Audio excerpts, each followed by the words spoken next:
Hi, this is Aziz Khan, and as you can see that I have received a new update of Pathloss 6. This is 6.00.74 and it came to me just 5 days ago. So I'm making a video on it, and as you can see that currently I have the previous version, last version. I will upgrade this version and I will show you. But first let's go through the email. In the first 2 points you can see that they are more related to some vector data which is related to the US wind turbine database, and they have also provided a link that from where we can download this data and how we can load this data in Pathloss. But as you can see the data is related to US only, so but we will at least see that how this whole process is done, how to download the data, how to make it working in Pathloss. So maybe in the future, if you are working in some area where you can find the similar data, you can use the similar data in your area as well. So I personally think that this is a good data. This is a good thing that they have brought, because the wind turbine is coming in a lot of countries, and it will be impacting if there are microwave links going through these wind turbines. So let's see that how we can get the data, how we can load the data, how we can see it. I have never seen it, so it should be a good thing. I personally feel that it should be a good thing to learn, to know how it is done. Apart from this wind turbine, the other things like fixed bill of material report bug, or fixed carrier regulation report, or fixed ITU quad diversity receivers. So I will not go through the remaining of these, because mostly these are bug fixes or fixing of something. So fixing of something is not always very easy to show that what is the difference and how it is done. But the first point, I think this will take some time as well. I will download this data and I will load the data on Pathloss, and I will show you. So hopefully this video should also be a little bit longer, but just I stay with me. Hopefully you will also like, because I am also liking this idea. I feel that this is something good and something useful. So just give me some time, and I will pause for a while and then I will come back, because right now, as I showed you, I am on the previous version. I will now update the version and then I will show you that how this data can be made useful for us. So I have updated it now, and as you can see here, the version is now updated to 74. So let's see, as I have told you that we will be working on the US wind turbine data. So for that, I need to first download the data. They have given the link in the email, and I will copy this link in the video description as well. You can download the data. It will be a zip file download. Let me show you. This zip file is here. It's a 1 MB zip file. If I right click on the file and I extract it for you, so it will be unzipped in a new folder. In the folder, you can see it's a 27 MB JSON format data. Let's analyze the data for a while.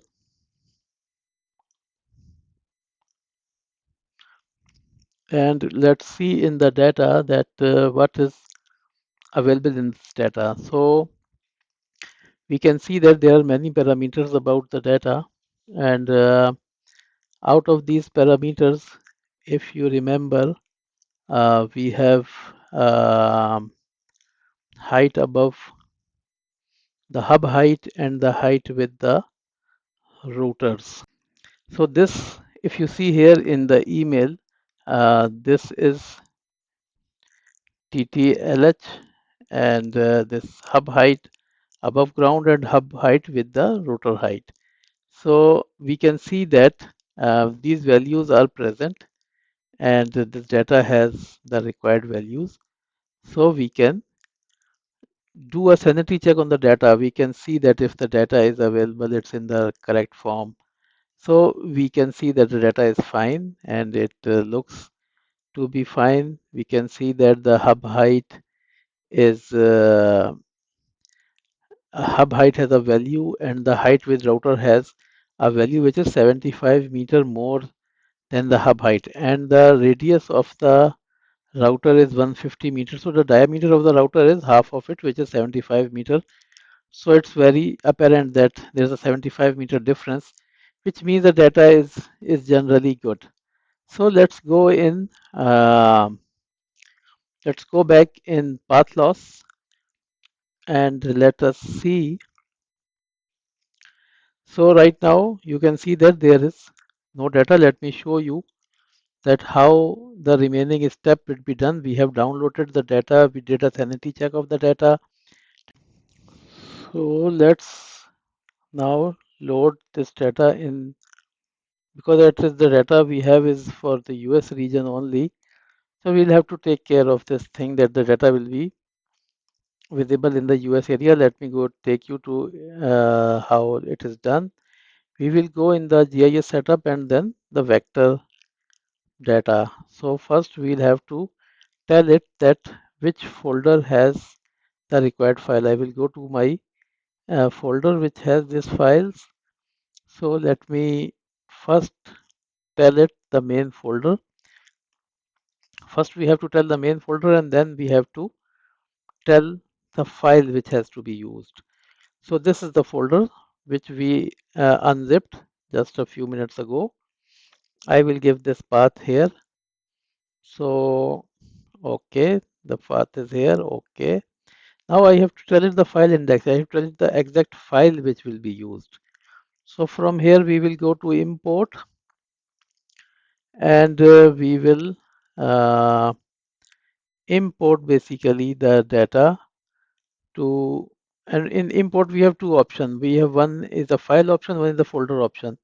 So we will directly go to the file option and we will import the file from here. So we'll not load the folder but the file itself. So this is the file that we did a sanity check as well. So I will take this file. Now because the file is a bit bigger, it's a 27 MB file, it takes a bit of time to load.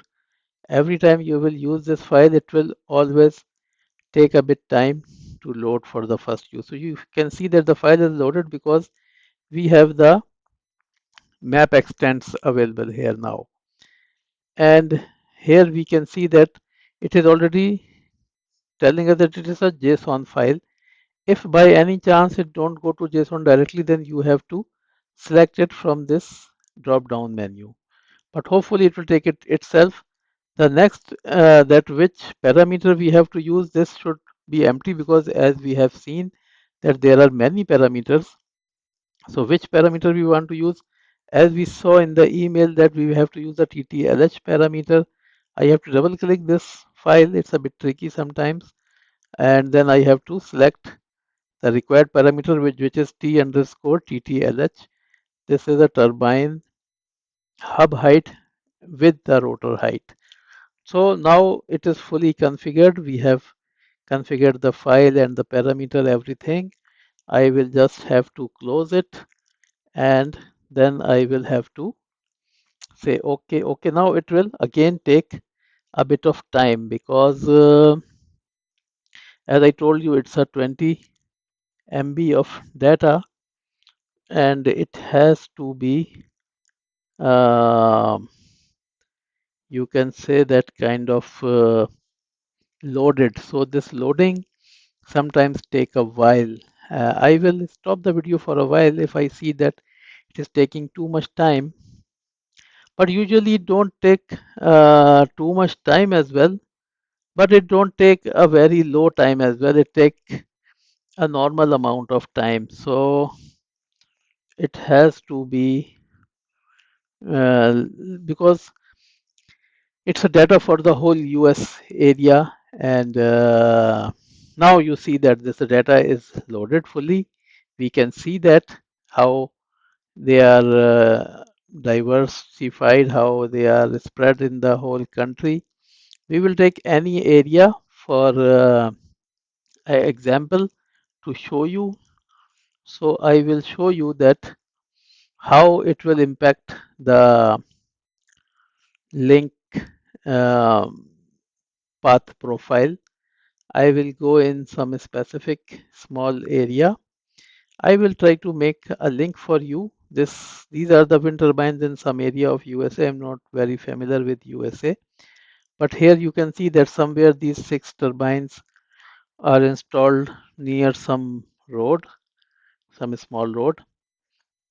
What we will do, I will zoom out a bit so that we can make at least 1 kilometer long link. One side I will put behind one turbine and one side I will put in a open area so that we can see the effect of this turbine on the path profile. So let me choose any of these. I mean, it's not, I just have to show it as an example. I mean, nothing more. So I will just take a one random wind turbine, and I will put one site behind one turbine, and I will put another site in another area. I have placed for almost 1 kilometer long link, so I will start making a link now. I will add a site. So let me put one site here. Okay, one site is placed.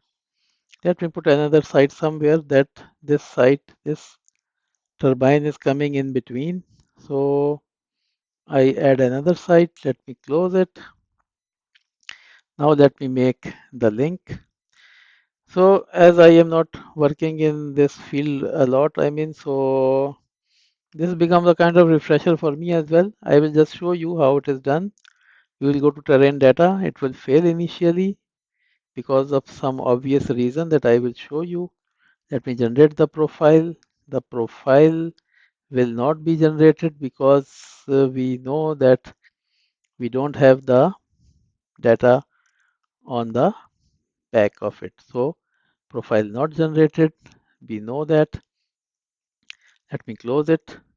So because of this Pathloss 6, the profile generation is not very difficult. I just have to click this and download the SRTM and the NLCD, which is the clutter data file. Uh, it will download 3 tiles basically, 2 for the map, one for the clutter. Now when I do the same operation, generate profile, now this profile will be generated. And you see here, this structure, this is the wind turbine that we have just added as a vector data. So it's very near to the site. So we can see this is almost on the same place. And you see that this has other clutter data as well. It's a kind of good data when you are working in US. It is showing us the building height as well. And it is based on the parameter that we have used, the TTLH parameter.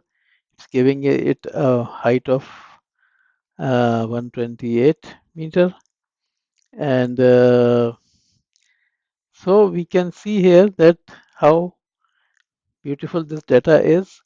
If you are working in this area, if you have already some old links planned or working, and if they are getting any issue, then now you know that why that issue is coming, and it's very apparent to you now. So I personally feel that this data is very nice, and what I have promised that I will show you this.